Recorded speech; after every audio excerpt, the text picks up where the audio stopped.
ये है SARS-CoV-2 जो कोरोना वायरस का फैमिली को बिलोंग करता है, जिसका नाम दिया गया है इसका क्राउन लाइक सरफेस स्पाइक की वजह से। तो जब दिसंबर 2019 में वुहान सिटी चाइना पर निमोनिया केसेस बढ़ना शुरू हो गया था, तब इन्वेस्टिगेशन से पता चला कि ये बीमारी जो हो रहा है ये एक नया डिजीज की वजह से हो रहा है, जिससे बताया गया है कि ये एक नया वायरस की वजह से हो रहा है जो कोरोना फैमिली से बिलोंग करता है। इसलिए इसका नाम दिया गया है SARS-CoV-2 और कोविड-19, जिसको अर्ली केसेस में डाउट कर रहा था जो सी फूड और बैट्स और जो लाइव एनिमल मार्केट में काम करता है उसकी वजह से ये फैल रहा है बोल के डाउट कर रहा था। कोरोना वायरस बहुत सारा टाइप्स में आता है, इसलिए ये ह्यूमंस और एनिमल्स को ज़्यादातर इफेक्ट करता है। सबसे पहले ये कोरोना वायरस मिलता था एनिमल्स में, पर बाद में ये एनिमल्स से ह्यूमन बींग्स के ऊपर में ट्रांसमिट होना शुरू हो गया, जिसको बोला जाता है स्पिल ओवर, जिसकी वजह है वायरस म्यूटेशन एंड एनिमल्स के साथ कांटेक्ट होने की वजह से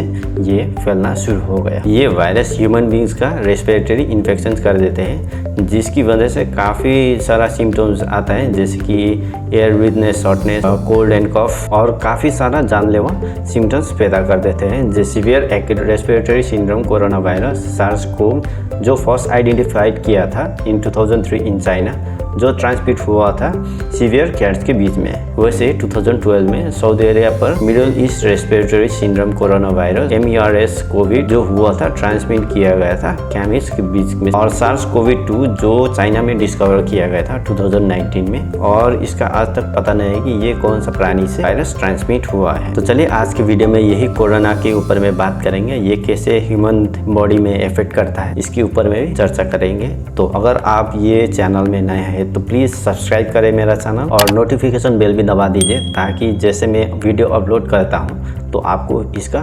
नोटिफिकेशन मिलते रहेंगे। तो चलिए आज का टॉपिक के ऊपर में चर्चा करेंगे। तो व्हाट इज़ कोरोना? कोरोना क्या है? कोरोना एक वायरस है जो ह्यूमन लिविंग सेल्स को इन्फेक्ट कर देता है in order to reproduce more same virus. तो ये एक खुले हवा में रिप्रोड्यूस नहीं करता है, तो इसके लिए कोई होस्ट चाहिए। तो होस्ट होगा ये हमारा ह्यूमन। तो अगर ह्यूमन बॉडी के अंदर में घुस जाता है तो ये सेल्स के अंदर में घुस के इसका फोटोकॉपी बनाना शुरू करेगा टू प्रोड्यूस मोर वायरस। तो चलिए वायरस को और गहराई से समझते हैं। वायरस है आपका प्रोटीन एंड न्यूक्लिक एसिड जो जेनेटिक कंपोनेंट से बना होता है। अब जो ये न्यूक्लिक एसिड के अंदर में जो जेनेटिक रहेगा वो RNA स्ट्रैंड से बना होता है, और ज़्यादातर ह्यूमन बींग्स के अंदर में DNA रहता है। वायरस के अंदर में जो सेंट्रल कोर में रहेगा वो एक जेनेटिक मटेरियल रहेगा, उसमें जो कवर रहता है उसका आउटर कवरिंग रहता है, इसका लिक्विड एनवलप जिसमें अटैच रहेगा आपका ये प्रोटीन स्पाइक, जिसके एक क्रोम जैसे अपीयरेंस रहता है, इसीलिए इसको लैटिन में बोला जाता है कोरोना। जेनेटिक मटेरियल पूरा इंफॉर्मेशन रखता है to make more photocopies of itself, और जो प्रोटीन स्पाइक्स होता है वो पूरा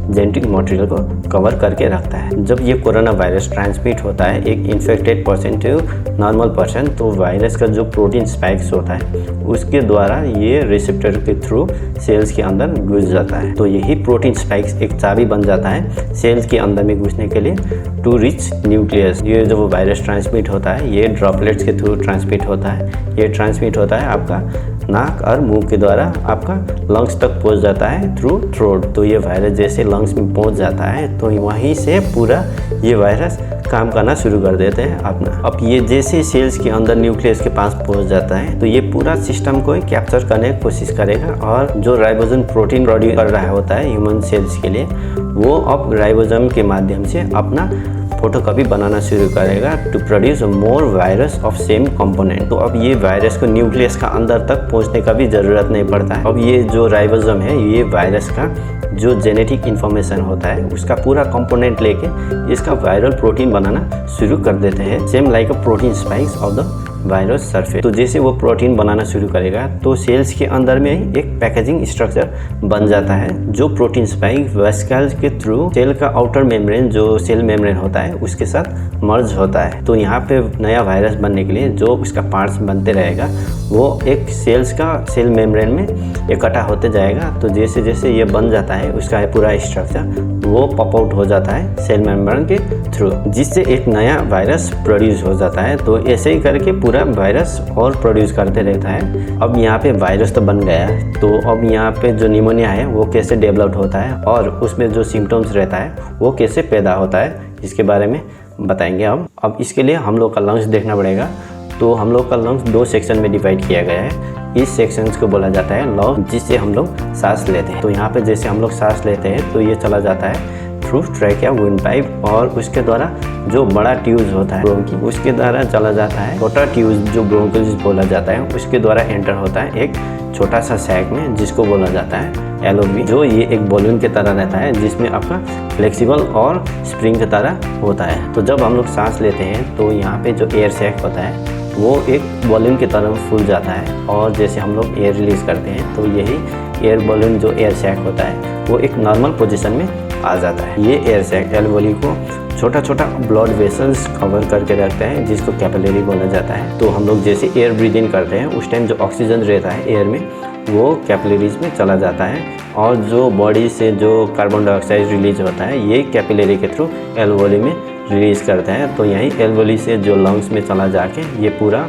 एयर एक्सेल होता है। तो जैसे हम लोग एयर ब्रीद इन करते हैं, जो एयर में जर्म्स होता है उसको म्यूकस पकड़ लेता है जो ट्रैकिया, ब्रोंकी और ब्रोंकोलस में होता है, और वही ट्यूब्स के अंदर में हेयर लाइक सीलिया जो लाइनिंग करके बैठते हैं ट्यूब्स में, वो कॉन्स्टेंटली पुश करते रहते हैं म्यूकस का जर्म्स को बाहर निकलने के लिए, और वो बाहर निकलते हैं जब हम लोग कॉफ करते हैं और स्नीज करने के टाइम में ये जर्म्स बाहर निकल के आता है। तो जैसे वायरस अंदर आना शुरू होता है तो यही म्यूकस एंड सीलिया एल्वोली तक पहुंचाता है। तो अगर हम लोग का बॉडी का इम्यून सिस्टम सही रहेगा तो ये एंटीबॉडीज प्रोड्यूस करते रहेगा टू फाइट दोस वायरस। तो अगर हम लोगों का इम्यून सिस्टम वीक रहेगा तो यही वायरस अंदर हम लोगों का सेल तक पहुंच जाता है यही एल्वोली के through. So in the case of corona virus जब ये हम लोग का एल्वोली में पहुंच जाता है तो हम लोग का इम्यून सिस्टम का जो एंटीबॉडीज प्रोड्यूस करते हैं ये फाइट करते रहता है वायरस को जब तक ये डीएक्टिव नहीं करेगा ये वायरस को। तो अगर हम लोग का इम्यून सिस्टम वीक रहेगा तो यहाँ पे जो एंटीबॉडीज प्रोड्यूस करता रहता है जो इम्यून सिस्टम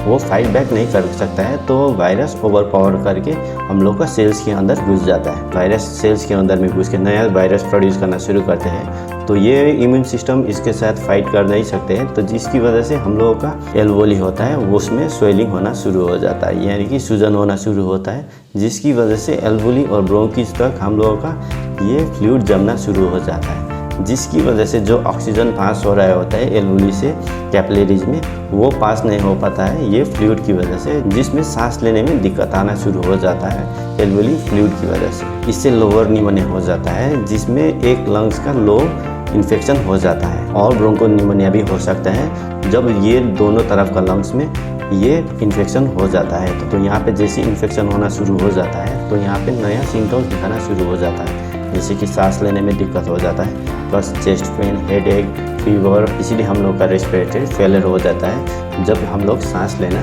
दिक्कत हो जाता है। तो इस टाइम वेंटिलेटर के द्वारा हम लोगों को सांस लेने में मदद करते हैं। तो यही रेस्पिरेटरी फेलियर की वजह से हम लोगों का काफ़ी का जान जा चुका है ये कोरोना वायरस के द्वारा। तो मिलते हैं अगले वीडियो में। जय हिंद।